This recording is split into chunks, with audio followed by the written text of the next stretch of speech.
교회가 걸어가야 할 길이라는 제목으로 우리 말씀 잠시 나누도록 하겠습니다. 청년들이랑 이제 이야기를 이제 많이 하곤 합니다. 청년들이 모두 군인이어서 이제 군대 얘기를 불가피하게 많이 하게 되는데, 군대 얘기를 하다 보면 굉장히 베네핏이 좋구나라는 것을 한번 느끼게 됩니다. 그래서 야, 이 군대 생활 꽤 괜찮다. 야, 지금이라도 들어갈 수 있을까 하는데 청년들이 다 들어가라고 이렇게 저를 말하는 거예요. 지금도 늦지 않았다. 채플린 하시면 된다. 근데 그 이야기를 들으면서 이제 그 친구들이 하는 어떤 베네핏들, 뭐 집을 지원해주고, 병원도 공짜고, 막 여러 가지 막 그렇게 하는 보면서 정말 혹하더라고요. 근데 여러분 보십시오. 좋은 면만 보면 물론 군대도 나쁘지 않은 직장이죠. 근데 여러분 좋은 면만 보면 나쁘지 않은 직업이 어디 있겠습니까? 좋은 면만 보면 모든 직업이 다 좋겠죠. 근데 현실은 그렇지 않잖아요. 군대도 규율이 있고 그들만의 겪고 있는 고난도 있고 어려움이 있는데 그것을 다 제외하고 좋은 것만 들으면은 정말 군대 많이 좋아졌다, 군대 가고 싶다라는 생각밖에 들지 않는 거겠죠. 근데 여러분 교회도 마찬가지인 것 같아요. 우리 처음 교회에 오시는 분들이 보통 보면은 아주 기쁜 마음으로 오시는 것 같아요.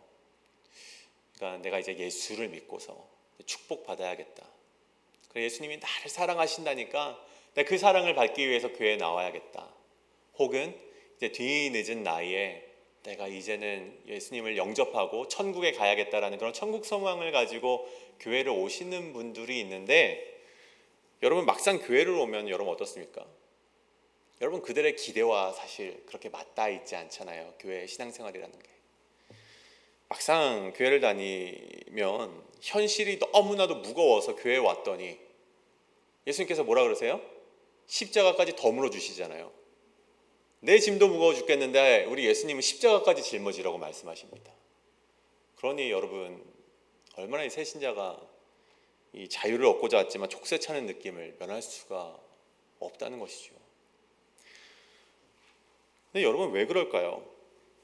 왜 교회가 자유를 얻고자 온 사람들에게 왜 족쇄를 차는 느낌을 주고, 왜 교회라는 공동체가 좋은 것만 보면서 가고 싶은데 왜 나쁜 것들을 말하면서 이렇게 살아가게 되는지 우리는 한 번씩 질문을 던져보게 됩니다. 근데 결론적으로 말씀드리면 교회는 세상 방식으로 승리를 얻지 않기 때문에 그렇다는 것입니다. 교회는요 여러분 죽으라 말을 하고 죽음을 통과해야지만 생명을 얻는 그 길을 따라가는 공동체가 바로 교회이기 때문에 여러분 마냥 좋은 것이 좋은 교회가 정말 살아있는 교회가 될 수 없다는 것입니다. 그래서 오늘 우리가 함께 나눌 요한계시록 11장의 말씀은 겉보기에는 이 심판과 재앙의 이야기처럼 들릴 수 있지만 그 안에는 승리로 나아가는 방법에 대해서 기록한 말씀임을 우리가 발견하게 된다는 것입니다. 어떻게 하면 교회가 승리로 나아갈 수 있을까? 이것이 숨겨져 있는 말씀이라는 것이죠.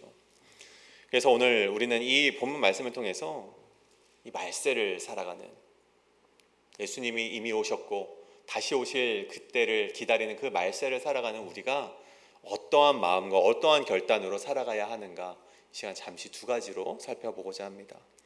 첫 번째는 이 심판 속에 보여지는 소망을 붙들라는 것입니다. 심판 속에 보여지는 소망을 붙들라.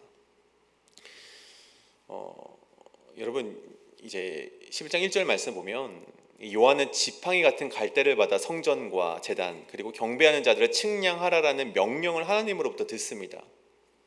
근데 이 환상이 처음이 아니라 이 에스겔서에서도 나오는 말씀입니다. 에스겔서에서도 성전을 측량하라라는 그런 말씀이 기록이 되어 있거든요. 그래서 오늘 말씀을 좀 이해하기 위해서 동일한 맥락에 있는 그 에스겔 말씀을 잠시 우리가 살펴보자면, 여러분 에스겔 말씀이 어떤 말씀입니까? 이 바벨론 포로기 상황에서 쓰여진 말씀이 바로 이 바벨론 이 말씀이지 않습니까? 이 에스겔 말씀이지 않습니까? 근데 그 포로기에 있는 사람들에게 다시 성전을 측량하라는 말은 여러분 긍정적인 말입니까? 부정적인 말입니까? 성전을 측량하라는 말은 희망적인 말입니까? 아니면 여러분 암담한 말입니까? 여러분 희망에 더 가깝지 않겠습니까? 아니 하나님이 왜 성전을 다시 측량하라고 하겠습니까? 성전을 다시 세울 것이니까 측량하라고 말씀하셨겠죠. 하나님께서 그들을 다시 세우시고 회복시키겠다는 약속이 오늘 말씀에 성전을 측량하라라는 말씀인 것이죠. 마찬가지로 종말의 이 심판 속에서 오늘 요한계시록의 말씀 이 11장 1절은 이 성전과 제단, 자기를 경배하는 자들을 측량하라라는 말씀의 의미는 하나님께서 다시 회복시키겠다라는 그런 약속이 담겨져 있다는 것입니다.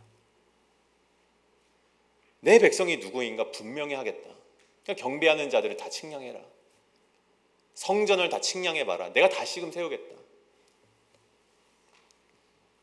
자기 백성이 누구인지 분명히 하고 구별하시고 보호하실 것이라는 하나님의 선포의 말씀이 오늘 11장 1장의 말씀이라는 것입니다.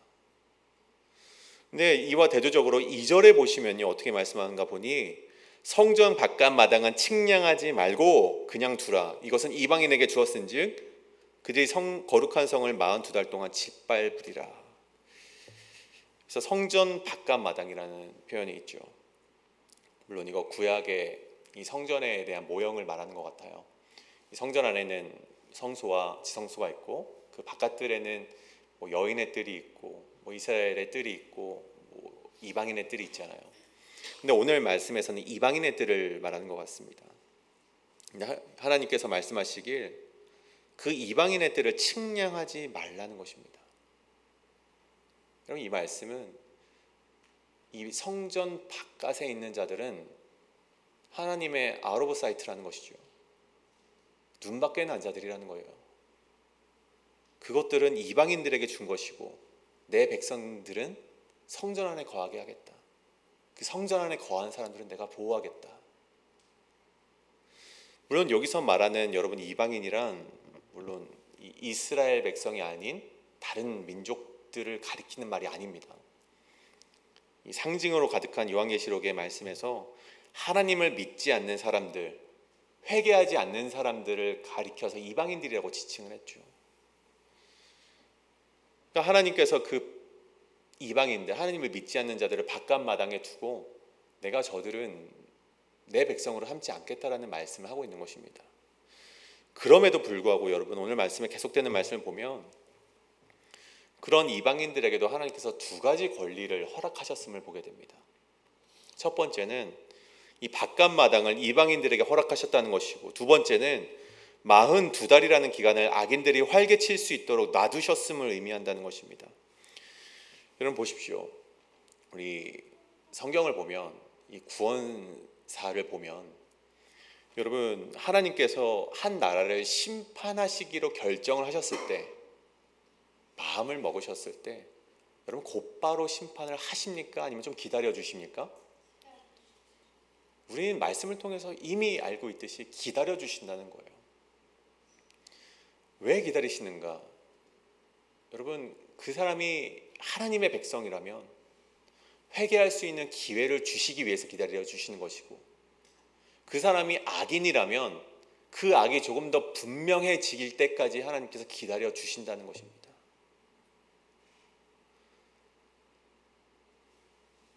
당장 매몰차게 심판하지 않는다는 것이죠. 심판을 정당화하기 위해서 하나님께서 기다려 주신다는 것입니다. 그래서 보십시오. 이스라엘을 노예 삼은 애굽을 심판하실 때도 하나님께서 10번이라는 재앙을 보내셔서 기회를 주셨습니다. 하지만 그 기회를 놓쳤던 바로의 군대들을 이제 바다에 잠기게 하셨고 여러분 이 북이스라엘이라는 나라도 아수르에게 멸망을 당하게 됐는데 그 전에 하나님께서 얼마나 많은 선지자들을 보내서 그들에게 기회를 주셨습니까? 남유다도 마찬가지죠. 하지만 하나님께서는 그렇게 기다려 주셨고 심판을 유예하신다는 것을 우리는 알고 있습니다. 그렇기 때문에 이 유예하는 기간 동안 성경이 말하는 이 42달 동안은 하나님을 의지하는 백성들이 고통을 당하는 기간이라고 우리가 바라보게 된다는 것입니다. 왜냐하면 악인들의 심판이 유예되어서 아직 심판받지 않는 그 기간 동안에는 우리 의인들이 고난을 받게 된다는 것이죠. 우리 믿는 사람들이 고난을 안 받으면 좋겠지만 여러분, 악인의 심판이 유예되어 있는 기간 동안에는 우리도 고난을 받는다는 것입니다. 그 기간이 오늘 말씀에 42달이요 날수로는 1260일이며 연수로는 보시면 3.5년, 그러니까 성경의 완전수라 불리는 7년의 딱 불안정 숫자인 반인 3.5년 동안은 우리가 고난을 받을 수밖에 없다는 것입니다. 비록 당장은 악인이 활개치며 고난을 당하지만, 이 고난을 우리에게 전파하지만 중요한 것은 딱 이 기간만큼만 하나님께서 고난을 허락하셨음을 우리는 다시 한번 보게 된다는 것입니다. 우리 의인들이 고난을 받지만 이 고난의 기간이 정해져 있다는 것이죠. 여러분, 달리 말하면 끝이 있다는 것입니다. 여러분, 이 끝은 그리스도인들에게 소망이 된다는 것이죠. 여러분, 소망이라는 것이 무엇인지 한번 우리가 살펴보길 원합니다. 여러분, 흔히 선진국이라고 불리우는 이 38개 국이 있습니다. 우리 OECD라고 불리우는 국가들이죠. 여러분, 이 국가들 중에서 한국도 포함되어 있는데 여러분들 잘 아시다시피 한국이 1위를 하는 것이 있습니다. 무엇일까요? 자살률 1위입니다. 자살률이. 잘 사는 나라들을 묶어놓은 38개의 국가 중에서 자살률이 1위가 한국이라는 거죠. 근데 그 이유가 단언코 1위가 우울증이라고 합니다. 그런데 이 우울증에도 여러 가지 물론 원인이 있겠죠. 그 원인 중에서도 가장 큰 원인이 바로 희망 없음이라는 원인이라고 합니다. 삶의 의미, 삶의 소망을 발견해내지 못하는 것이죠. 여러분, 지금 좀 가난한 거, 여러분 그거 왜 못 참겠습니까? 지금 좀 덜 먹고 뭐 잘 입지 못하고, 여러분 좀 내가 병이 있어서 병원에 가는 거, 여러분 이런 건 힘든 것이 아닙니다. 여러분, 문제는 무엇입니까? 내가 지금 가난하지만, 이거는 문제되진 않지만 내가 미래에도 가난할 것이라는 생각, 내가 미래에도 먹을 것을 먹지 못한다는 것, 내가 미래에도 내 자녀까지도 가난할 것이라는 그런 것들을 생각하면 그러면 소망이 없다는 것이죠. 지금 당장 가난해도 나중은 좀 나아지겠지라는 소망이라면 우리가 살아갈 수 있는데, 그 소망이 없으니까 여러분 우울함이 오게 되고, 그 가운데 이 생에 소망이 없으니 스스로 목숨을 끊게 되는 그런 비극이 일어나게 된다는 것이죠. 여러분, 지금 가난한 거, 지금 힘든 거는 좀 참을 수 있습니다. 현실이 시궁창이고 적들의 괴롭힘이 계속되고 고난이 계속되더라도 몇 달만 있으면 끝이 난다면, 몇 년이 지나면 끝이 난다면 버틸 수 있겠죠. 언젠가 끝난다라는 소망 하나만 있으면 인간이 살 수 있는데, 끝이 없으니까, 고난이 계속되어 이어질 것 같으니까 스스로 생을 마감한다는 것입니다. 그런데 여러분 보십시오. 오늘 본문이 주는 은혜가 무엇입니까? 여러분, 끝이 있다는 것입니다. 여러분, 그리스도인들에게 소망은요, 끝이 있다는 것입니다. 여러분에게 있는 고난, 끝이 있다는 것입니다. 여러분이 괴롭히던 악인과 고난, 심판을 받고 영원한 기쁨이 여러분에게 주어진다는 것이죠. 저희 어머니가요 23년 동안을 이 고부 시어머니를 모시고 사셨습니다. 저는 잘 몰랐어요. 그게 얼마나 힘든 것인지 몰랐는데, 어머니가 이제 시어머니와 살면서 이제 아침 밤낮으로 이제 밥을 차려드리고, 근데 또 먹는 것도 다르고, 이제 할머니가 어디서 들어오셨는지 양파를 썰어서 양파물을 먹으면 피가 깨끗해진다 해서 저 양파를 저도 썰고 엄마도 썰고 막 양파물도 만들고, 뭐 이제 이런 말 하면 좀 그렇지만 뭐 시중을 들었죠, 저희 어머니와 제가. 저는 할머니니까 그냥 그렇다 쳤는데, 지금 생각해 보면 어머니가 한 20년이 넘는 시간 동안에 할머니를 모셨다는 것이 정말 대단했죠. 근데 제가 정말 가슴 아팠던 거는, 함께 교회를 다니셨던 어떤 집사님께서 이제 그분은 이제 혼자 계시니까 막 여행을 다니면서 저희 엄마를 보며 막 그런 말을 하셨대요. 이제 언니라고 이제 표현하는데, 언니, 보통 환갑이 되면 다들 여행을 가고 그러는데 왜 이렇게 언니는 구질구질하게 살아? 이렇게 말씀하셨다는 거예요. 어디 여행을 가고 싶어도 할머니 밥을 차려드려야 되니까 못 가고, 근데 어머니가 정말 힘들어 하시는 거예요. 근데 이제 끝이 보이지 않으니까 이 계속해서 차려야 될 것 같으니까 어머니도 막 어떨 때는 막 눈물을 흘리시더라고요. 여러분, 그런 인생이 우리의 인생이 아니겠습니까? 뭐 저희 어머니는 뭐 그런 어려움이 있었고, 여러분에게 주어지는 어떤 신체 병이라든가 아니면 여러분에게 주어진 경제적인 문제라든가 관계의 문제라든가, 여러분 이것이 끝이 없다고 생각하면 얼마나 암담합니까? 하지만 여러분, 오늘 우리에게 하나님께서 주시는 은혜는 이것 모두는, 이 고난은 끝이 있다라는 것입니다. 잠시 잠깐 하나님이 허락하신 고난일 뿐 반드시 끝이 있고 악인들은 심판받을 것이다 라는 그 말씀을 우리 그리스도인들에게 전해주셨다는 것이죠. 이것이 요한계시록이 우리에게 주는 은혜이자 기쁨인 것을 우리는 반드시 찾아내야만 한다는 것입니다. 그리고 우리는 그 소망을 다름 아닌 예수 그리스도를 통해서만 발견해낼 수 있음을 또한 깨달으셔야만 합니다. 예수님께서 우리에게 그 소망을 주시고자 본인이 죽으셨다는 사실을 우리는 다 알고 있죠. 오늘 말씀과 빗대어서 연결시켜보자면 우리 히브리서 13장 12절에 보면 이런 말씀이 있습니다. 그러므로 예수도 자기 피로써 백성을 거룩하게 하려고 성문 밖에서 고난을 받으셨느니라. 여러분 보십시오. 예수님이 자신의 피로써 하나님의 백성을 거룩하게 하시려고 어디서 성문 밖에서 고난을 받으셨다라고 히브리서가 말을 하고 있습니다. 여러분, 오늘 말씀의 성문 밖은 어디입니까? 하나님께 버림받은 자리입니다. 예수님은 성전 안에 자기 백성을 구원받게 하기 위해서 어떻게 하셨습니까? 성 안이 아니라 성문 밖, 다시 말해 측량되지 않은 하나님께 버림받은 자리인 바깥마당에서 고난을 당하시고 죽음을 맞이하셨다는 것이죠. 그래서 예수님께서 돌아가실 때 뭐라 말씀하십니까? 엘리 엘리 라마 사박다니, 주님 어찌하여 나를 버리셨나이까. 우리를 구원의 방주 속에 넣어주시고 자신을 마지막까지 밖에서 모진 고난을 당하시다가 죽음을 당하신 것이 바로 예수님의 인생이고, 그것이 우리의 사랑 때문임을 오늘 하나님께서 보여주셨다는 것이죠. 우리는 때때로 신앙생활을 하면서 이런 오해를 하곤 합니다. 하나님께서 나를 책임져 주시지 않는 것 같아. 내가 하나님을 열심히 믿지만 하나님이 나는 아웃 오브 사이트, 성전 바깥에 내모신 것 같아 라는 생각을 하곤 하죠. 근데 여러분, 결코 그렇지 않다는 것입니다.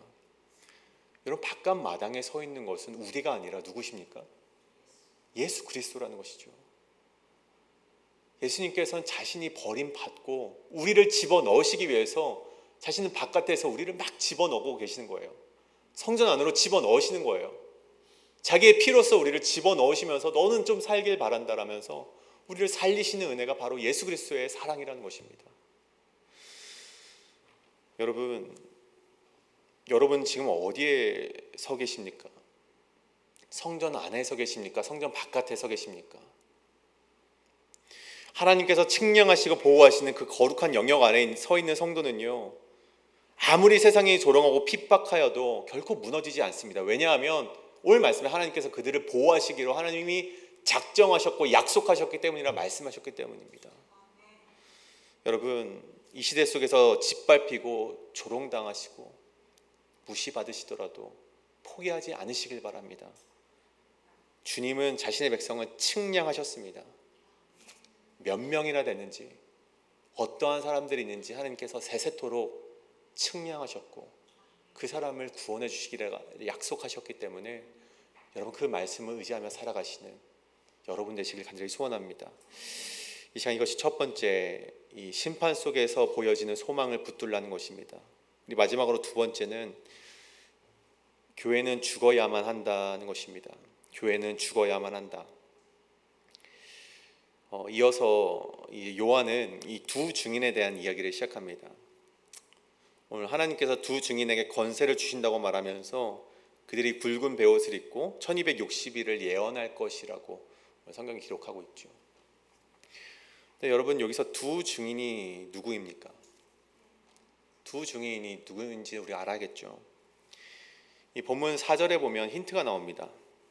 4절에 이 두 감람나무와 두 촛대라는 힌트가 나오게 되죠. 이 표현에 대한 동일한 말씀이 이 스가랴서에서 등장을 하게 됩니다. 이 스가랴서는 아까 에스겔과 조금은 다르게 좀 더 이제 미래로 갔죠. 이스라엘 백성이 모질었던 바벨론 포로 시대를 다 겪은 후에 쓰여진 말씀이 이 스가랴의 말씀입니다. 근데 이 말씀 가운데 기름 부음을 받고 하나님 앞에서 빛을 비추는 존재를 통해서 성전이 다시 재건될 것이다. 그러한 말씀이 바로 오늘 이 감람나무와 두 촛대, 스가랴서는 등잔대라고 표현을 하죠. 그 등잔대에 대한 말씀이었죠. 그렇다면 다시 돌아와 오늘 본문에 표현된 두 감람나무와 두 촛대 역시 이 악한 세상에서 기름 부음을 받고 빛의 역할을 감당해야만 하는 사람을 뜻하는 것입니다. 여러분, 이 시대에 그러한 사람들이 누구입니까? 그런 사람들이 바로 그리스도인이고 그 그리스도인이 모인 공동체가 바로 교회라는 것입니다. 그래서 오늘 이 두 증인이란 교회를 상징적으로 말하는 것이죠. 그다음 왜 두 명이라고 표현을 했냐? 여러분, 증인은 성경에 비롯되면 두세 증인까지 있어야지 증인으로서 효력이 있다고 말씀하셨듯 이 두 증인은 이 증인의 최소 단위를 말하는 것입니다. 그래서 이 두 증인은 교회를 뜻하는 것인데 이들은 앞서 말한 42달 곧 1260일 동안 고난을 받으며 살아가지만 이 구약시대 예언자들을 상징하는 굵은 베옷을 입고 회개하는 마음으로 예언을 하는 자들로서 살아가야 된다는 것입니다. 여러분, 이것이 교회가 가져야 될 모습임을 오늘 말하고 있는 것이죠. 이 말세의 시대 교회가 어떻게 살아가야 되는가? 굵은 베옷을 입고 애통하는 마음으로 예언을 해야 된다. 이것이 바로 교회의 모습이다. 그것을 오늘 하나님께서 요한을 통해 말씀해주고 있는 것입니다. 그렇게 오늘 이 본문의 말씀은 교회의 모습에 대해서, 교회가 가져야 될 가이드라인에 대해서 오늘 세 가지로 말씀을 또 나누고 있는데, 교회란 첫 번째로 무엇인가? 교회는 하나님이 보호하는 공간이라는 것을 우리가 명심해야 된다는 것입니다. 5절 말씀을 보십시오. 누구든지 그들 곧 교회를 해하고자 하면 그들의 입에서 불이 나와서 원수를 삼키고 해하고자 하면 반드시 죽임을 당하리라. 그러니까 하나님께서 이 심판의 날에 교회를 원수와 적군들로부터 보호하시는데, 보십시오. 중요한 것은 그냥 마냥 보호하시겠다라는 것이 아닙니다. 그래서 너도 나도 다 그냥 보호하시겠다. 너희 구별되지 않는 너희들도 와. 너희 나 믿지 않는 사람들도 그냥 다 들어와. 내가 보호해 줄게가 아니라는 것이죠. 오늘 앞절의 말씀과 같이 교회가 시대의 약함을 애통하는 마음을 가지고 예언을 할 때 그런 빛과 소금의 역할을 감당하고 기름 부은 자처럼 행동을 할 때 하나님께서 그들을 보호해 주신다는 것입니다. 여러분, 여기서 예언하다라는 말, 이 나바라는 이 히브리어는요, 미래를 말하는 것이 아닙니다. 여러분 잘 아시다시피 이 하나님의 예언자라고 할 때 그 예언은요, 미래를 뭐 점치는 그런 사람들이 아니죠. 이 예언은 대언이라는 의미입니다. 대언은 무엇입니까? 누군가의 말을 대신 전하는 것이 대언이지 않습니까? 하나님의 말을 대신 전하는 사람들이 바로 대언자, 이 시대의 느비임이라고 말하는 예언자였던 것입니다. 그러니까 여러분 보십시오. 교회는 어떠한 공간이 되어야 합니까? 애통하는 마음을 가지고 이 땅에 죄악으로 가득한 것을 보며 슬픈 마음, 굵은 베옷을 입고 하나님의 말씀을 선포하는 공동체가 바로 교회가 되어야 된다는 것입니다. 그때 하나님께서 그 교회를 보호해 주신다는 것이죠. 여러분, 둘째로 교회는 어떠한 공간이 되어야 되는가? 두 번째는요, 교회는 순종을 통해 능력 부여를 받은 공동체라는 것입니다. 6절의 말씀이죠. 그들이 권능을 가지고 하늘을 닫아 그 예언하는 날 동안 비가 오지 못하게 하고 또 권능을 가지고 물을 피로 변하게 하고 아무 때든지 원하는 대로 여러 가지 재앙으로 땅을 치리로다. 여러분, 비가 오지 못하게 막았던 자가 누구입니까? 엘리야 선지자죠. 그럼 물을 피로 변하게 했던 사람이 누구입니까? 모세죠. 여러분, 여러 가지 재앙으로 땅을 쳤던 자 역시 모세입니다. 여러분, 교회는 이들과 같이 능력을 가진 존재라는 것입니다. 하지만 사실 이 능력은요, 여러분, 개개인의 능력은 아닙니다. 하나님께서 자신의 백성을 통해 보이시는 하나님의 능력인 것이죠. 우리는 도구로서, 매개로서 사용되어진 사람인 것입니다. 여러분, 교회는 그런 하나님의 도구여야만 한다는 것이죠. 여러분, 엘리야가 뛰어나서 그들이 능력이 있었습니까? 여러분, 엘리야가 그렇게 예언을 하고 물론 능력이 있는 것처럼 보였지만, 여러분, 이세벨이 협박을 한마디 했을 때 여러분 어떻게 합니까? 도망가서 로뎀나무 아래서 차라리 하나님 저 죽여주시옵소서라고 고백하는 것이 엘리야의 연약함 아니었습니까? 여러분, 모세를 보십시오. 여러분, 모세는 살인자였고 입이 어눌해서 이제 가지 못한다라고 하나님께 말씀하지 않았습니까? 그럼에도 불구하고 그들이 능력이 있을 수 있었던 이유가 무엇입니까? 하나님께서 그럼에도 불구하고 그들을 쓰시기로 하셨을 때 그들은 순종했고, 그들을 통해 하나님은 자신의 능력을 보여주셨다는 것입니다. 여러분, 교회는 그러한 공간이 되어야 할 줄 우리가 간절히 소망합니다. 하나님께서 가라 하시면 가야 합니다. 멈추라고 하면 멈춰야 됩니다. 그럼 하나님께서 죽으라고 하면요, 어떻게 해야 됩니까? 죽는 신용이 아니라 죽으셔야만 합니다. 여러분, 죽어야지만 능력이 나타나는 것이 교회임을 기억해야만 합니다. 이것이 교회가, 이 땅 가운데 교회가 가져야 되는 두 번째 특징인 것입니다. 그럼 마지막으로 세 번째 교회가 가져야 될 특징은 무엇인가? 교회는 죽어야지만 사는 공동체라는 것입니다. 그러면 7절을 보십시오. 그들이 예언을 마칠 때 무적행에서부터 올라온 짐승이 전쟁을 일으켜 두 증인을 죽일 것이라고 말을 하고 있습니다. 그리고 그들의 시체가 큰 성길에 놓이고 그 죽음을 보며 적군들이 기뻐할 것이라고 오늘 기록되어 있죠. 참 아이러니합니다. 하나님께서 보호하시는 그들인데, 하나님께서 보호하시는 교회인데, 그리스도인들인데 죽임을 당한다라고 이제 기록이 되어 있습니다. 여러분, 이것이 바로 이 기독교 신앙의 역설인 것이죠. 하나님이 주신 사명을 다 하면 박수를 받을 것 같고, 하나님이 주시는 면류관을 바로 얻을 것 같고, 축복된 삶이 약속된 것 같지만, 여러분, 돌아오는 것은 박수도 존경도 아니고 죽음이라는 것입니다. 그렇게 굵은 베옷을 입고 예언을 했더니 우리가 죽게 된다는 것이죠. 이 대목은 오늘 많은 그리스도인들이 품고 있는 신앙에 대한 오해를 깨부순다는 것입니다.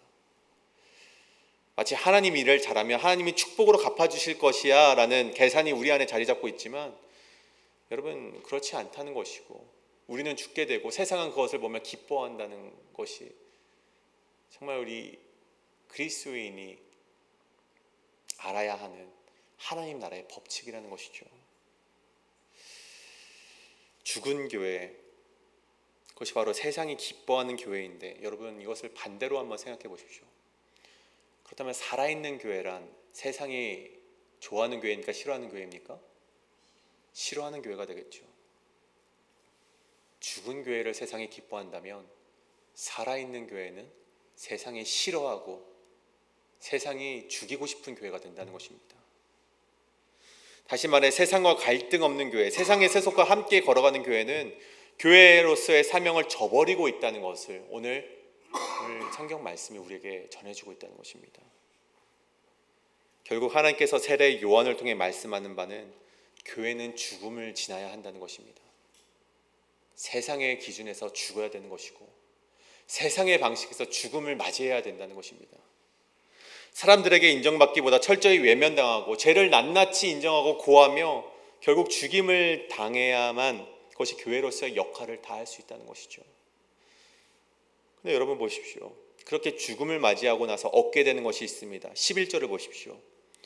3일 반 후에 하나님께로부터 생기가 그들 속에 들어가매 그들이 발로 일어서니 구경하는 자들이 크게 두려워하더라. 아멘. 그러면 에스겔 골짜기의 마른 뼈처럼 하나님의 영이 들어가니 그들이 다시 살아났다는 것입니다.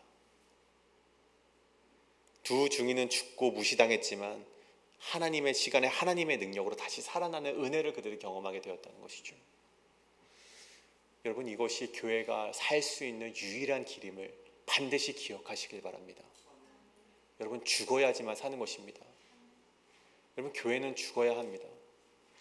뿐만 아니라 여러분, 각 성전되는 우리 성도들이 죽어야지만 나는 죽고 예수로 살 수 있는 그런 참된 하늘의 비밀을 우리가 깨달을 수 있다는 것입니다. 여러분, 오늘 말씀을 좀 정리하고자 합니다. 여러분, 우리는 교회의 머리 대신 예수님과 함께 교회를 이루면서 살아가는 성도들입니다. 우리 사도 바울의 말씀처럼 우리 개개인도 역시 성전으로서 살아가고 있죠. 근데 그 성전으로서 살아가느라 여러분, 어떨 때는 외롭고 어떨 때는 조롱을 당할 때도 있고 어떨 때는 정말 이것을 포기하고 싶어질 때가 한두 번이 아닙니다. 왜 내 인생은 남들은 저렇게 잘 살아가는데 왜 내 인생은 구질구질 할까라고 말하기도 하고, 아니 저 사람들은 예수님을 믿는데 이렇게 떵떵거리면서 부유하게 잘 사는데 내 인생을 되돌아보면 그렇게 보잘것없는 것 같은, 자신을 돌아보면 그런 느낌을 받을 때가 한두 번이 아니죠. 근데 하나님께서 말씀하시는 것은요, 그 자리가 결코 실패의 자리가 아니라는 것을 우리에게 말씀해 주고 계시다는 것입니다. 예수님의 십자가가 여러분 실패였습니까? 여러분, 그 당시의 사람들은요 실패처럼 보았습니다만 여러분, 그 결과는 어떻습니까? 여러분, 그 실패를 통해서 온 인류가 구원을 받는 전무후무한 완전한 승리가 이루어졌다는 것입니다. 하나님의 승리를 위한, 하나님께서 예비한 승리를 위한 잠시 허락된 고난일 뿐이라는 것이죠. 여러분, 이 고난은 잠시 잠깐입니다. 다가올 영광에 비하면 너무나도 짧은 것이죠. 여러분, 하나님의 시간은 아주 정확합니다. 1260일, 3일 반, 42달, 이 모든 숫자들은요, 하나님은 모든 시간을 다스리고 계시다는 것을 우리에게 말해주고 있습니다. 여러분, 지금 내가 하나님의 뜻이 이 시간 가운데 이루어지길 바라지만 하나님의 때는 다르잖아요. 여러분, 그 시간을 우리가 어떻게 버텨냅니까? 나와 다른 하나님의 시간을 어떻게 버텨냅니까?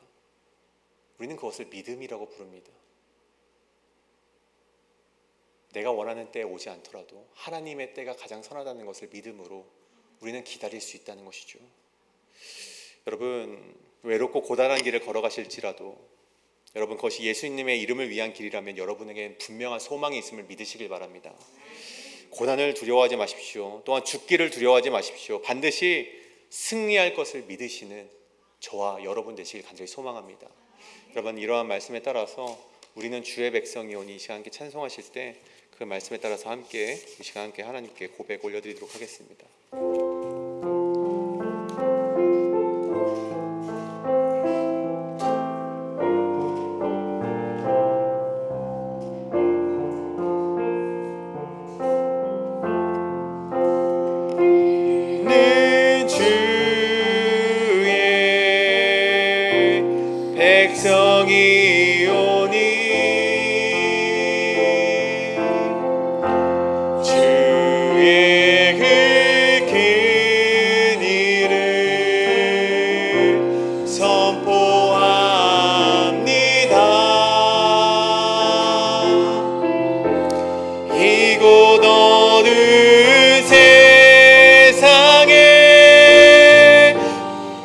빛으로 부르셨네. 주의 얼굴 구할 때 역사하소. 다시 한번 고백합니다. 우리는 주의 백성이오니 우리는 주의 백성이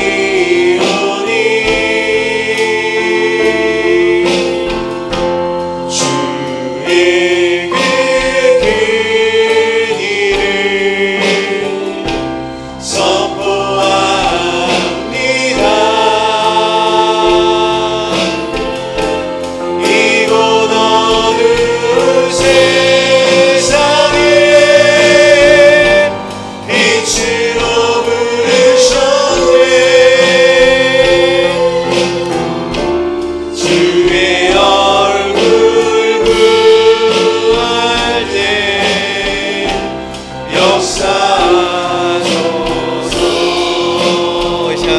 교회를 세우시고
기도하길 원합니다. 우리 시간 도미니카 선교를 위해서 함께 기도하며 나아가길 원하는데요.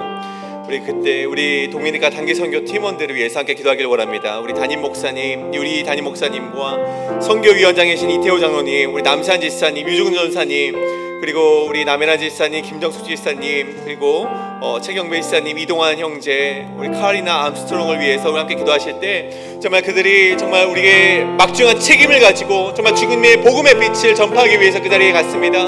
이제 그들이 그 사명을 이제 내일이면 이제 끝마치기로 했는데 내일까지 하나님 아버지 그들을 붙들어 주시고 그들의 피곤함과 그들의 정말 이 열간의 강건함을 주님 아버지께서 정말 그 능력으로 부어주시사 그들이 그 사명을 감당하고 돌아올 수 있도록 정말 그들에게 아무런 문제 없을 수 있도록 이 시간 함께 이 10명의 단기 선교 팀원들을 위해서 함께 기도하실 때 우리 동성으로 주여 한번 외치시고 기도하며 나가시겠습니다. 주여! 주여 기도하며 나아갑니다. 주여 아버지요, 이태호 장로님, 주여 아버지요, 이유리 목사님, 주여 남찬 지사님, 김동수 지사님, 남해란 지사님, 유정준 선생님, 이동환 형제, 최경배 지사님, 카리나 수정을 위해서 기도하며 나아갑니다. 기동기 생도묘 단결수행팀 10명이 정말 주님 아버지께 놀라운 역사가 되게 하여 주시옵소서. 그들의 삶 가운데 하나님 아버지요, 정말 이 영광의 강건함을 하여 주시옵소서.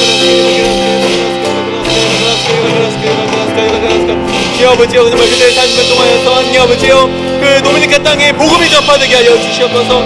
지속되는 사역을 위해 함께 하여 주시옵소서. 아버지를 인도하여 주시옵소서.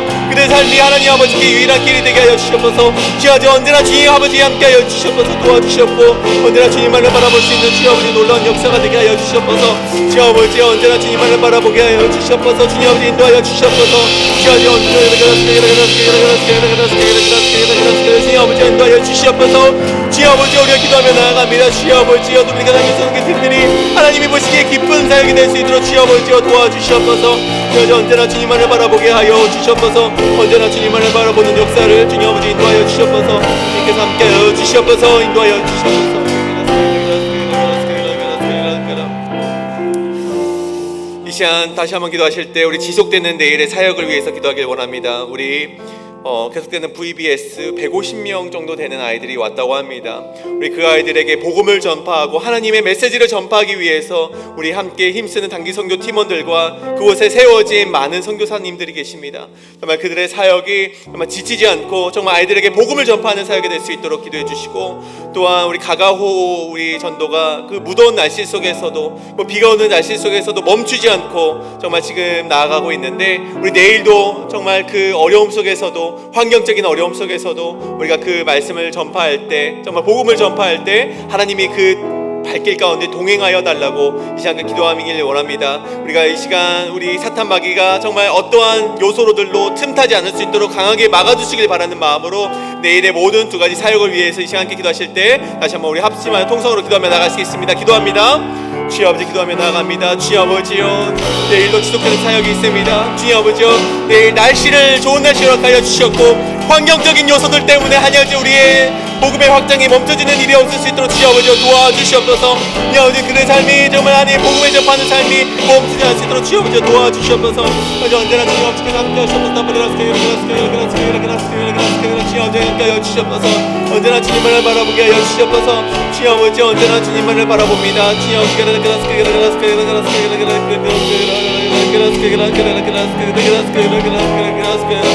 주여 아버지, 언제나 주님만을 바라보길 원합니다. 주여 아버지, 인도하여 주시옵소서. 주님만을 바라보게 하여 주시옵소서.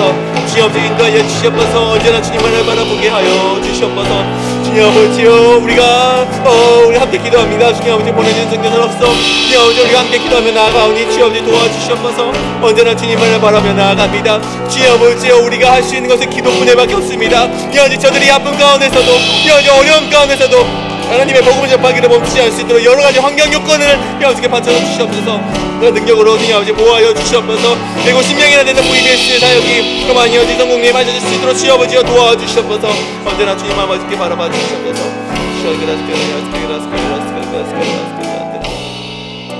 이 시간 우리 다시 한번 기도하실 때 마지막으로 우리 교회를 위해서 기도하길 원합니다. 10명의 파송되어진 단기 선교팀뿐만이 아니라 우리 목사님이 항상 강조하시는 이 보내는 선교사가 굉장히 중요합니다. 이 보내는 선교사가 없다면 이 단기 선교는 그저 10명의 단기 선교 팀원들의 축제가 될 수밖에 없습니다. 하지만 이 보내는 선교사로서 우리가 함께 동참한다면, 함께 기도로 동참하고 그들과 마음을 합하여서 이 복음 전파에 힘을 쓴다면 우리 교회가 복음에 힘쓰는 교회가 될 수 있습니다. 우리가 그런 마음 가운데 우리 보내는 선교사로서의 명맥을 다질 수 있도록, 우리가 내일까지도 이어집니다. 내일 마지막 우리 저녁 8시에 줌으로 온라인 기도회가 이루어지는데 우리 많은 이들이 참여하여서 우리 선교에 동참할 수 있도록, 정말 이 도미니카라는 그 척박한 땅에 하나님의 말씀이 심겨질 수 있도록 우리가 한 마음으로 동참하는 보내는 선교사가 될 수 있도록 우리 교회를 위하여서 우리가 한 마음으로 우리 선교사가 될 수 있도록 이 시간 함께 기도하실 때 합심하여 기도하며 나가시겠습니다. 기도합니다. 주여 아버지, 기도하며 나아갑니다. 주여 아버지, 우리 보내는 선교사가 될 수 있도록 주여 아버지 도와주시옵소서.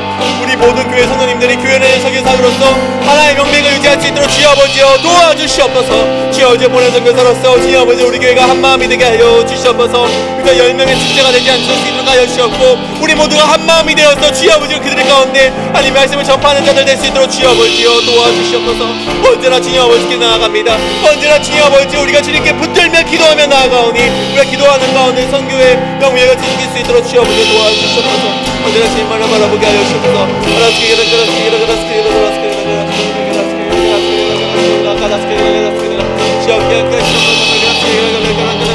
악한 사탄마귀 귀신의 방해가 없을 수 있도록 주여 아버지 도와주시옵소서. 아멘. 할렐루야.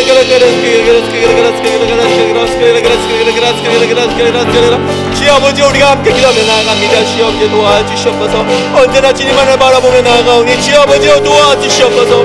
주여 아버지 도와주시옵소서. 우리가 하나 될 수 있도록 도와주시옵소서. 언제나 우리와 함께 하신 주님을 믿고 나아가오니 주여 아버지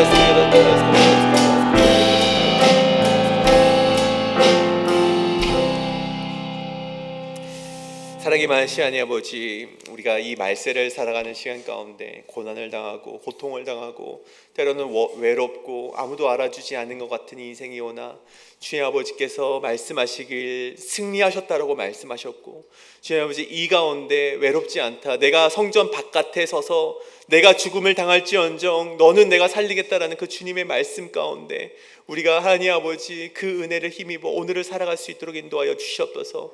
주여, 이제 그 은혜에 힘입어 우리가 또한 선교하는 교회가 되길 원합니다.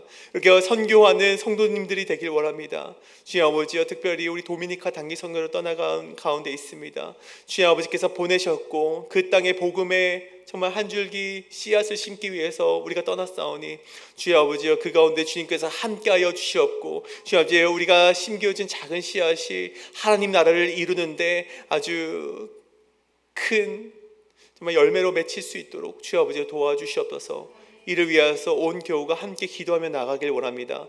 보내는 선교사로서의 명맥을 유지하길 원합니다. 주여 아버지, 우리가 한 마음으로서 그 도미니카 선교의 씨앗을 심고자 하오니 우리 모두가 도미니카 땅을 위해서 기도하게 하시고 우리 단기 선교팀 10명뿐만이 아니라 우리 교훈 성도가 정말 하나님 아버지의 그 명령을 지켜 행하는 그런 자들로서 우리가 이 땅을 살아갈 수 있도록 인도하여 주시옵소서. 이제는 우리 주 예수 그리스도의 은혜와 우리를 사랑하시는 하나님의 사랑과 성령님의 인도하심이 이 시간 우리를 위하여서 십자가의 매달림으로 우리를 구원하시기로 정말 그 사랑을 보여주신 그 하나님의 사랑을 믿으며 이제는 그 사랑의 은혜를 갚고자 이제는 우리도 또 다른 이들에게 사랑을 전파하는 그런 선교를 다짐하며 그 선교사의 마음으로 살아가기를 다짐하는 우리 모든 회의필 한전교회 모든 성도님들과 교회와 모든 사역 위에 이제로부터 영원토록 함께 하시기를 간절히 축원하옵나이다. 아멘.